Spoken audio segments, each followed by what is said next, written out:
restez fidèles au programme d'ITV. C'est parti pour cette édition du soir. Le titre. Paix et sécurité, le forum de Dakar s'est ouvert ce matin. Plusieurs thèmes seront débattus par les participants.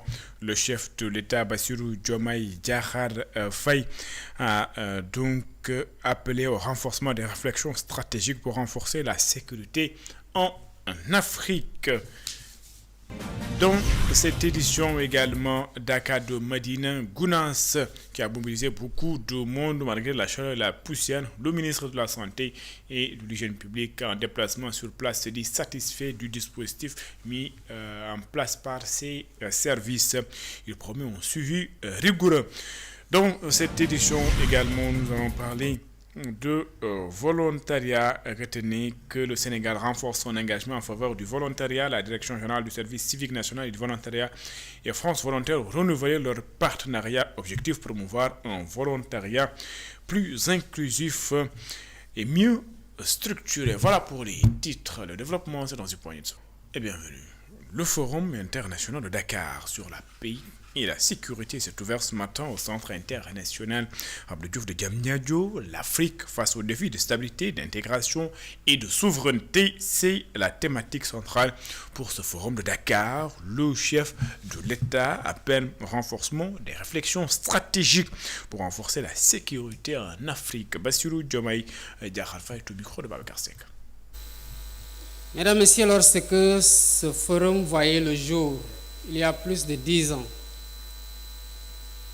la poussée djihadiste s'installait déjà au Sahel et dans la Corne de l'Afrique. Elle recommandait dès lors que le continent renforce son espace de réflexion stratégique sur sa propre sécurité, affirme sa voix et construise ses propres solutions. Pendant toutes ces éditions, Dakar s'est affirmé comme une capitale du dialogue stratégique africain et international. Pendant ce temps, notre continent, loin d'être protégé, subit les effets de toutes les crises et doit faire face en plus à des menaces plurielles telles que les conflits armés et le terrorisme, la criminalité transfrontalière organisée et la piraterie maritime. Avec l'expansion du terrorisme, la désinformation et la cybercriminalité qui constituent des menaces sérieuses à nos démocraties et à nos infrastructures critiques. Comme si tout cela ne suffisait pas, les changements climatiques qui s'accentuent deviennent également un vecteur d'instabilité, y compris le risque dévastateur de nouvelles pandémies. Le diagnostic est clair. Et si rien n'est fait, l'Afrique ne tirera pas profit de ces énormes potentialités. Dès lors, il convient de nous poser la question sur ce que l'Afrique doit faire pour juguler ces fléaux et asseoir son développement.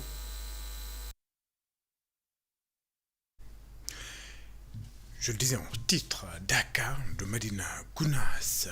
Donc la ville sainte a donc accueilli du monde malgré la chaleur et la poussière. Le ministre de la Santé et de l'Hygiène publique, Ibrahim Sy, était d'ailleurs en visite chez le Khalif général Ahmed Ba. Ibrahim Sy se dit satisfait du dispositif mis en place par ses services. Il promet un suivi régulier donc des activités de ces services sur place pour assurer et garantir une meilleure organisation du début à la fin de cet événement. Ibrahim Sy, ministre de la Santé et de l'Hygiène publique, que je vous propose d'écouter. À chaque fois qu'il y a des événements religieux, que le ministère de la Santé et de l'Hygiène publique soit mobilisé pour mettre en place un dispositif sanitaire devant accueillir les pèlerins. Mais ici, on parle des gens qui sont en retraite spirituelle. Donc, j'étais venu visiter pour voir un peu quel est le niveau d'organisation et le niveau de fonctionnalité du dispositif sanitaire.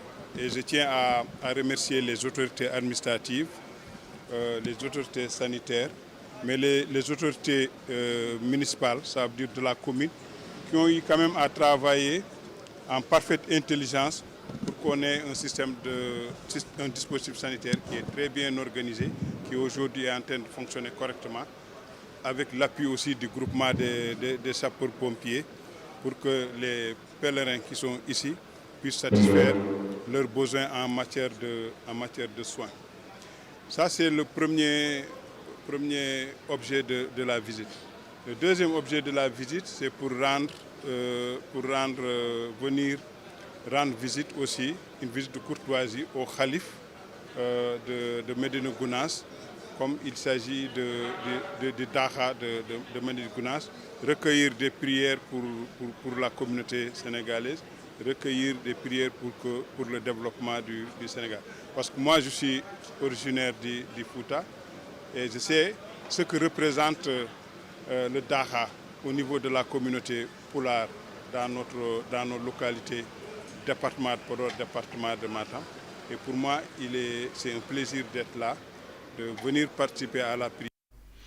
Macky Sall, ancien président de la République du Sénégal et candidat au poste de secrétaire général des Nations Unies, prend la parole en déplacement à New York en marge des échanges avec des acteurs de la société civile des Nations Unies. L'ancien président de la République est d'ailleurs revenu sur les épisodes de violence qui ont marqué la fin de son mandat, livrant sa lecture des événements et défendant les décisions prises durant cette période.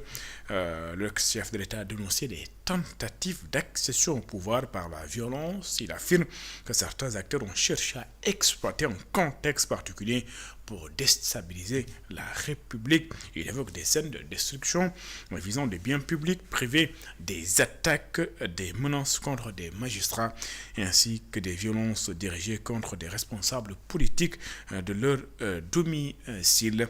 Je vous propose de suivre les explications de Macky Sall, qui a d'ailleurs demandé si les autorités actuelles le souhaitent, ils peuvent abroger la loi d'amnistie pour faire toute la lumière sur ces événements. Nous l'écoutons. Les gens ont voulu, profitant d'une situation particulière, utiliser la violence pour arriver au pouvoir. Ce que je ne pouvais pas accepter en tant que président de la République, parce que j'ai prêté serment de défendre les institutions de la République, de défendre la démocratie. Et l'État a l'obligation de défendre ses citoyens dans tous les pays du monde. Malgré la violence, on a attaqué, brûlé des maisons de citoyens. On a ciblé des organes de presse, des journalistes qu'on a saccagés.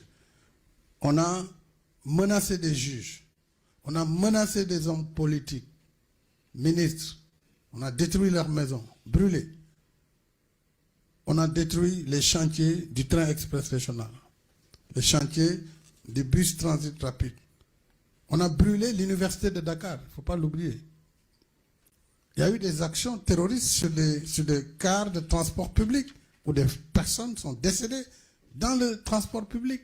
Donc voilà la situation qui était en jeu et où la survie de la République était engagée. Et l'État du Sénégal a fait face à cette violence, a ramené la paix. Il faut s'élever, il faut pouvoir pardonner. C'est ça le sens de l'amnistie qui a été votée contre la volonté de mon camp.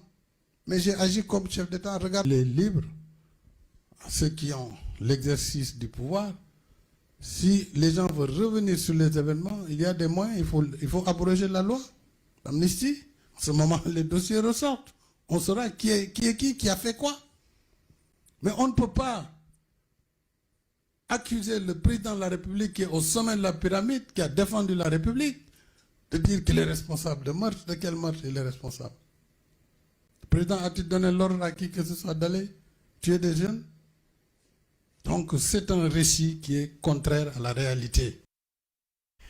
Et puis, parlons de cette grève de la Fédération des syndicats de la santé, donc le F2S, qui, par un mouvement d'humeur de grève de 72 heures, le F2S estime que l'État du Sénégal n'a pas respecté ces engagements et dénonce également l'attitude du ministre de la fonction publique, Olivier Boucal, qui, au lieu d'appeler des gens à des discussions sérieuses, préfère, selon la fédération, faire des tours des plateaux de radio et de télévision, à chercher à convaincre. Sans convaincre, ce ministère est devenu un laboratoire de création de corps avec uniquement des diplômes académiques, juristes, économiques, planificateurs, dont certains cherchent, selon lui, à bloquer des diplômes d'État régis par le décret 77-887 portant statut particulier du cadre des fonctionnaires de la santé et de l'action sociale.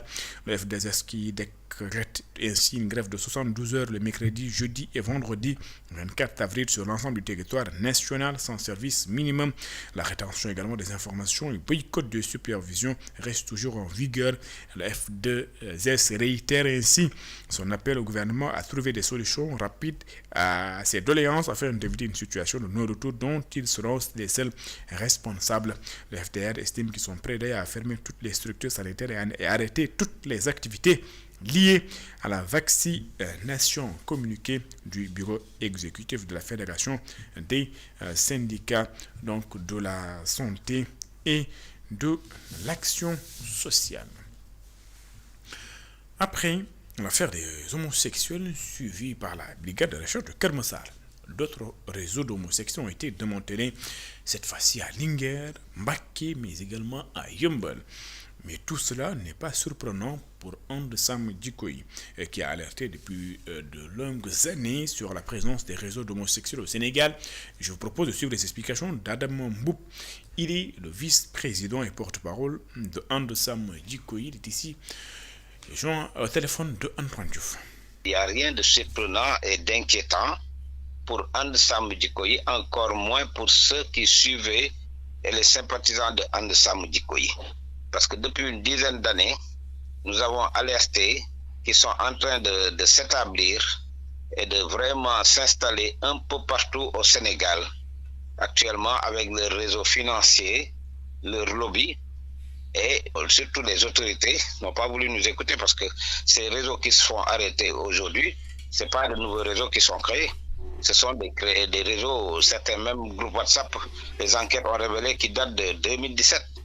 Nous, c'est au vu et au su de tout cela qu'on avait tiré la sonnette d'alarme en disant qu'il faut rapidement sanctionner par un durcissement des peines et vraiment élargir. Parce qu'à l'époque, il y avait l'ancienne loi ne sanctionnait que l'acte contre nature. Ça veut dire que c'est 2 hommes ou 2 femmes qui sont surpris tout nus, mais l'organisation de groupes WhatsApp, d'anniversaires, de mariages entre homosexuels et même de festins, de réunions, c'était pas du tout sanctionné. Donc c'est pour cela, c'est ça qui a amené cette ampleur, ce qui fait que ces groupes étaient impunis depuis une dizaine d'années et ont fonctionné depuis longtemps. C'est pas du nouveau ça. C'est seulement maintenant que grâce à la nouvelle politique du nouveau gouvernement et aux commandants, aux nouveaux procureurs qui ont pris vraiment la responsabilité de mettre un terme à tout ceci. Je le disais en titre, le Sénégal renforce son engagement en faveur du volontariat. La direction générale du service civique national et du volontariat et France Volontaires ont renouvelé leur partenariat. C'est pour promouvoir un volontariat plus inclusif et mieux structuré. Les détails dans ce compte rendu signé Elisabeth Grastine, Selman Diallo. Service civique national et du volontariat et France Volontaires ont renouvelé leur partenariat pour promouvoir un volontariat plus inclusif au Sénégal et renforcer leur collaboration. Ce qui va changer, c'est un volontariat de type inclusif. C'est un volontariat qui va embrasser tous les secteurs. C'est un volontariat de manière transversale, donc embrasser tous les secteurs. C'est un volontariat aussi qui va engager tous les âges. Je vais vous parler du volontariat senior, du volontariat du 3e âge, mais aussi pas seulement les jeunes, mais aussi des volontariats des personnes qui sont en activité. Donc tous ces textes de loi qui doivent accompagner tous ces changements sont dans le process pour être validés et de manière inclusive, ce qui justifie sa position transversale au niveau de la primature. Le directeur général de France Volontaire, y voient une opportunité de consolider les partenariats. Et c'est l'occasion pour nous de renforcer les liens avec la direction générale, avec le colonel et l'ensemble de ses équipes pour promouvoir le volontariat, le mettre en œuvre réellement au profit des Sénégalais, quel que soit leur âge, tout au long de la vie, en facilitant aussi les mobilités vers la France et de la France vers le Sénégal. Le ministre et secrétaire général du gouvernement, Boubacar Camara, rappelle que le volontariat est un levier de transformation sociale et appelle à plus d'engagement citoyen. L'engagement désintéressé est un levier puissant pour la transformation du Sénégal. Il met le Sénégalais, même l'Africain de façon générale, au cœur du processus. Ces acteurs-là doivent pouvoir déterminer la charge horaire annuelle dédiée à la contribution à la réalisation des politiques publiques et de façon générale, de façon particulière à l'agenda national de transformation, sans attendre en retour une rémunération. C'est un esprit qu'il faut absolument promouvoir. Tous les âges, toutes les catégories sociales sont concernées par cette participation civique au développement.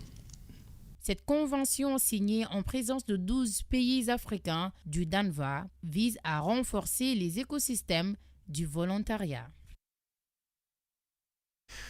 Master en commande publique à l'université Iba Der Thiam de Thiès et l'ARCOP ont donc salué cette belle trouvaille au sein de cette université. Il s'agit d'un master important selon les deux parties de l'université Iba Der Thiam de Thiès qui forme d'ailleurs des professionnels notamment dans le public, dans la gestion de la commande publique et les procédures de passation de marché, une formation qui a pu se réaliser grâce au partenariat donc entre l'autorité de la commande publique et l'université de Thiès.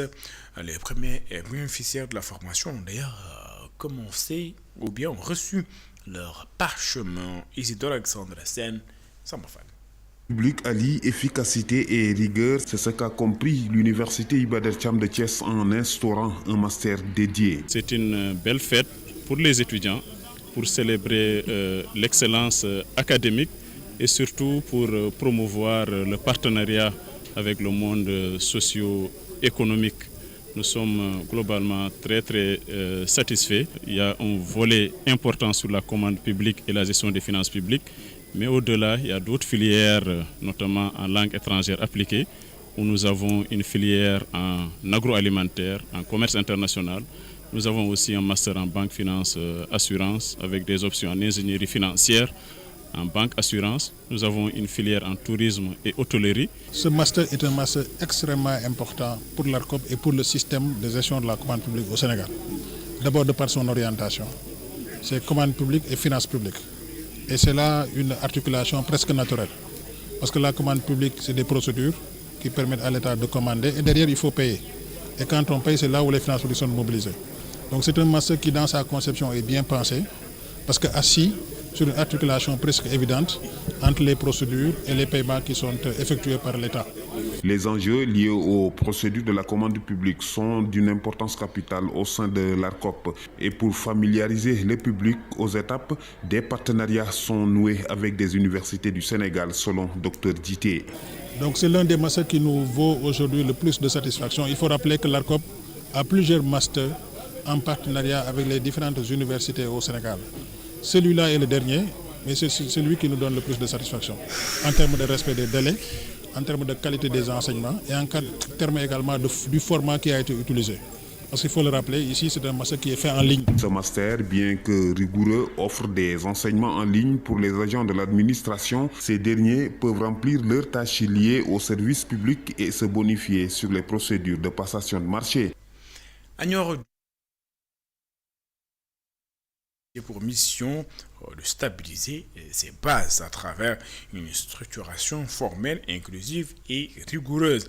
Il s'agit ainsi de fusionner les différentes sensibilités du département dans un cadre organisationnel sur le terrain en se dotant de comités ad hoc et d'un calendrier précis. De 3 semaines, la coalition va devenir le premier rempart politique du nouveau régime dont le département de Nioro du RIP est prêt d'ailleurs à porter le projet de transformation nationale au niveau local et anticiper les futurs défis électoraux avec une machine tenez-vous bien, de guerre électorale parfaitement huilée. Ce sont des mots du docteur Aliou Gory Diouf. Il est le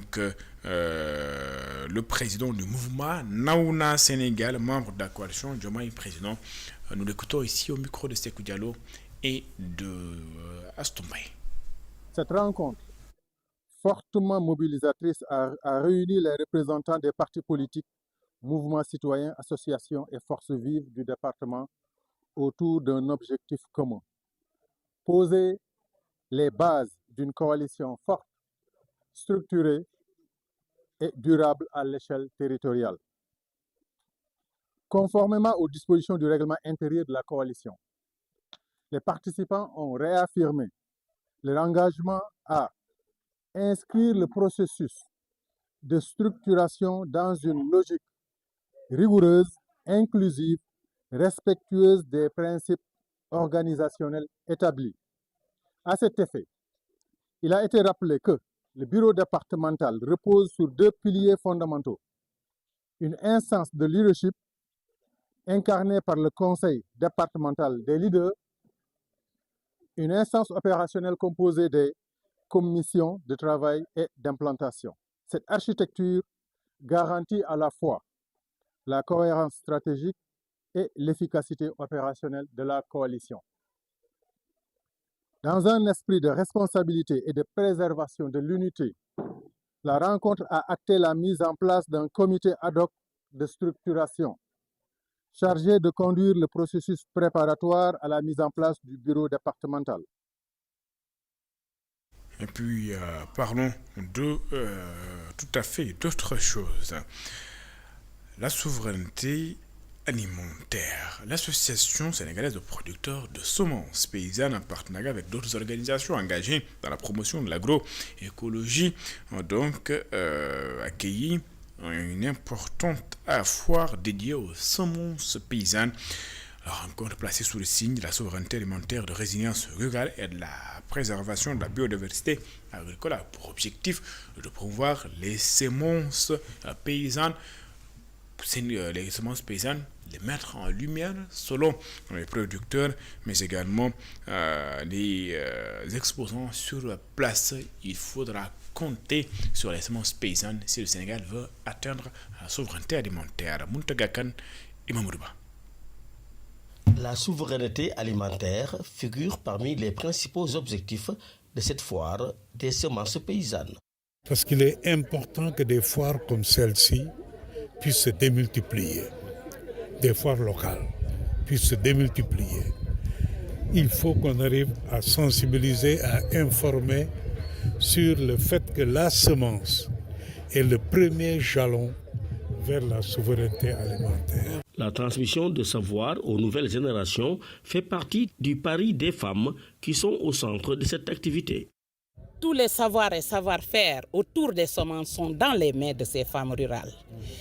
Et nous pensons qu'aujourd'hui, l'éducation que nos enfants ont reçue, c'est une éducation conventionnelle ou de l'Occident, et non une éducation sur nos valeurs traditionnelles. Donc ces foires, pour nous, c'est des lieux de transmission de savoir à nos jeunes générations. Cette foire, organisée autour de 31 entités paysannes, joue un rôle important dans la solidarité entre les peuples d'Afrique. Ce n'est pas une question financière qui est mise en avant, mais la question qui est mise en avant d'abord, c'est la solidarité entre les peuples. Donc, derrière chaque semence, il y a toute une histoire, dans les formes d'usage, mais aussi dans les techniques pour la sélectionner. Ainsi, en mettant en place cette foire, on permet à plusieurs communautés du Sénégal de venir avoir d'autres semences et de connaître comment ça s'utilise au niveau, une fois retournés dans leur communauté. Malgré le défaut d'appui des pouvoirs publics, les acteurs du monde rural réaffirment leur engagement pour une agriculture autonome, durable et ancrée dans les savoirs locaux dans un contexte marqué par les défis climatiques et alimentaires. C'est la fin de cette édition. Merci de l'avoir suivi. Excellent suite de programme. sur les antennes. Avant de nous quitter, c'est tellement sport, donc week-end des Lions, l'homme dit Bamba Dieng inarrêtable. L'international sénégalais a encore marqué ce week-end donc, avec son club Lorient lors de sa victoire devant l'Olympique de Marseille. Nicolas Jackson a également buteur avec le Bayern, et champion déjà d'Allemagne pour cette saison. Mbaye Niang a également marqué avec son nouveau club turc. Même chose que Sadio Mané, buteur avec Al Nassr. Week-end de Lyon, c'est avec Djibougil Gabissaro. En France, Bamba Dieng continue de marquer les esprits avec Lorient.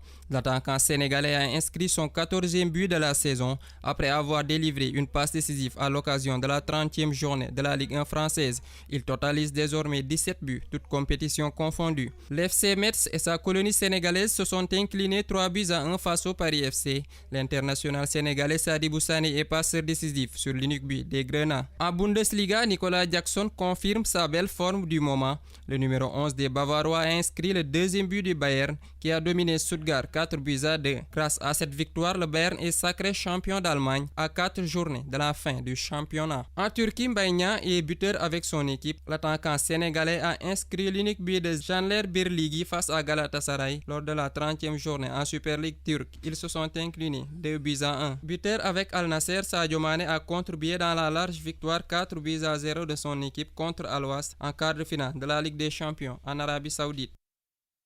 Cette fois-ci, c'est bon.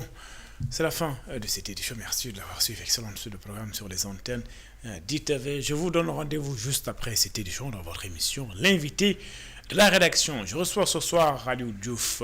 Il est le secrétaire général national du QCM. Vous l'avez compris, nous allons parler de l'éducation, normalement, bien sûr, avec la signature du protocole d'accord entre le gouvernement et le G7, donc les syndicats d'enseignants.